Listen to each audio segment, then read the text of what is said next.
So, Jeremy from Geeks and Gamers has thrown down the gauntlet. Here is the latest internet beef, everyone. Forget Andy Worski versus Tonkasa, forget KSI versus the guy with the weird hair. This is where it's at. Internet beef. Internet beef.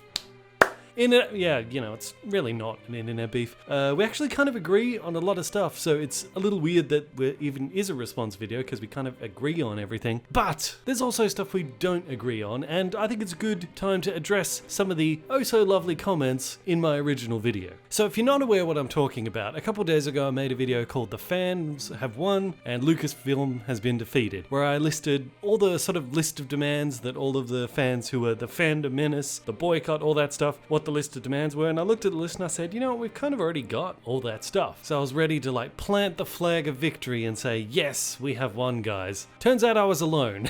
Nobody else sees it the way I see it. So let's jump in. BanditIncorporated. During my live stream the other night, some people told me that Bandit made some comments that, you know, Star Wars fans have won and we need to be happy and we need to celebrate. No, we have not won. We have not won anything. Star Wars fans have not won anything at all.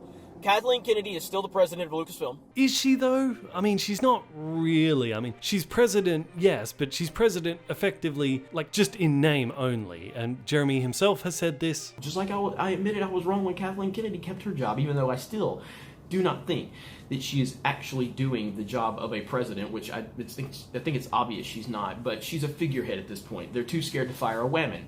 Midnight's Edge has done a very detailed video going through all the reasons why this is the case, why she can't actually be fired, so she's basically just president in name only until they can discreetly get rid of her. While Kennedy may have been renewed for another 3 years on paper, she no longer enjoys the power she once had.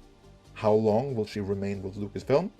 Her position is safe until the Fox acquisition is completed, but if she hasn't already, it may be in her best interest to look for opportunities elsewhere, because Disney's lack of public support strongly suggests that she has outstayed her welcome there.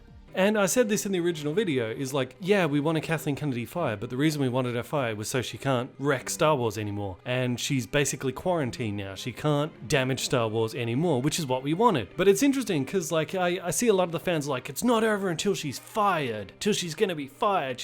But you have to understand, guys, like going after Kathleen Kennedy is a bit like going after Al Capone. You know, with Al Capone, they're like, the only thing we can get him on is tax fraud. So if we can get him on that, whatever. We just got to put him behind bars. It'd be great if we could get him on all of the murders that he committed, but that's not going to happen. So if it's tax fraud, then tax fraud it is. Kind of the same with Kathleen Kennedy. It'd be wonderful if she was fired. It'd be wonderful if she was publicly humiliated and had to apologize to the fans. That would be wonderful. But she's Capone, guys. We gotta take whatever victory we can. The fact that we haven't heard a peep out of her since The Last Jedi, and the fact that she's effectively quarantined, that's a win for me. Okay, I mean, you gotta take the victory in whatever form it takes, because this great glorious moment that a lot of people are waiting for of her being fired publicly, it's just never going to happen. It's never going to happen, because do you honestly think they're going to fire a female president of Disney films right off the back of the whole Me Too hysteria after they've already made such a big deal of the whole girl power thing in Star Wars? It's never going to happen, guys. And as Midnight Edge pointed out, her job is safe until the Fox merger goes through. So after the Fox merger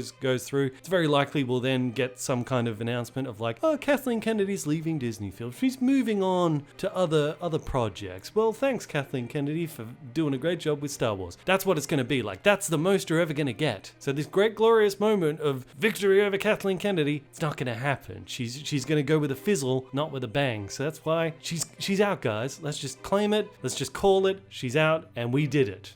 Rian Johnson is still signed on for a trilogy. Again, similar to Kathleen Kennedy, yeah, on paper, at least at the moment he might, but we all know he's not going to do that trilogy. Jeremy himself says this in the very next video he uploaded after this. Now we've heard Rian Johnson, as of about, 8-9 months ago, he's confirmed that yes, he is working on his trilogy, but again, this thing was announced well over a year ago, prior to The Last Jedi coming out.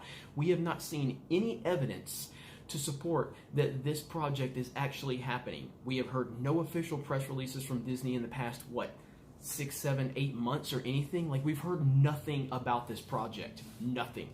My belief is that Rian Johnson is no longer doing a trilogy. That's my belief. Right, exactly. He's out, he's gone, and we all know why. It's because of us. It's because of all the backlash from The Last Jedi. That's why he's not going to do another trilogy, because they know that Rian Johnson at the helm of another Star Wars trilogy is going to be box office suicide because of us. So yes, the universe is course correcting because of us. Solo didn't bomb all by itself, it was because of us. Rian Johnson and Kathleen Kennedy aren't hiding in the bunker for no reason, it's because of us. The reason Bob Iger is out there making decisions and speaking on behalf of Star Wars now instead of the so-called President Kathleen Kennedy is because of us. This is all because of us, guys. This is what I'm saying. We should be happy. We've done it. Jeremy also brings up EA Games. I'm just going to concede to whatever he says because I'm not very familiar with the whole gaming side of things. I haven't even played Battlefront 2, so I'll skip over that stuff. But here's the thing. I said to a lot of the fans in the comment section, I was like, well, look, if all of our demands have been met, what do you want? What more do you want? And apart from saying like Kathleen Kennedy fired and all that, they're saying we want good movies. And Jeremy says the same thing. We are not giving up. We are not cutting them any slack because they don't deserve it. They were handed the greatest thing in the history of entertainment and they have ruined it. So Bandit, with all due respect, sir, with all due respect, no, we are not going to stop. We are not going to let up. And listen, I completely understand that. I completely do. But here's the thing, is as we saw with the DC films, it takes a while for changes to come out in these movies. Like the lessons that were learned in Batman v Superman, we haven't seen the results of that until now with Aquaman. Like we didn't see the universe being changed with Suicide Squad and started to get changed with Justice League, but Aquaman was when it really came through. So Aquaman was a result of the fan backlash from Batman v Superman. Likewise with Star Wars, the changes in the universe that are happening as a result of what we're doing now is not going to be felt like it wasn't felt in Solo. It's not going to be felt in Episode 9 because it's too late to salvage that. It's going to be after that. What comes after that is we're going to get some good movies. Maybe we'll get the standalone Obi-Wan Kenobi movie with Ewan McGregor. Who knows, right? But that's going to be the good movie, and that's going to be the fruit of our labor now. If you wait till we take the foot off the gas pedal when we get a good movie, that's going to be way down the track, and by then people will be like, oh, I don't think that backlash all the way back then had anything to do with this, blah, blah, blah, blah. So that's what I'm saying. Claim the victory now, guys. Claim it now, because it's not going to come later. You're not going to get your big victory with Kathleen Kennedy being booted, and by the time the good movies do come out, people are going to say, oh, well, you know, there's been a lot of time since then. There's a lot of factors involved. I don't think it was the fandom menace, and it is. Okay, let's claim it now, guys. I'm reading the terrain. I'm seeing what's happening here, and I'm telling you guys, we have won. This is the moment. Like, years from now, when we finally see the fruits of our labor today, and we finally get a good Star Wars movie, we can look back at this moment as this is when the tide turned. This is when we saved Star Wars, and that's why I'm planting the flag now. I don't care if no one else agrees with me. I believe I'll be vindicated in time. So, Jeremy, big fan of your channel, mate. I am Bandit. This is Bandit Incorporated. Until next time, I will see you guys in the comments.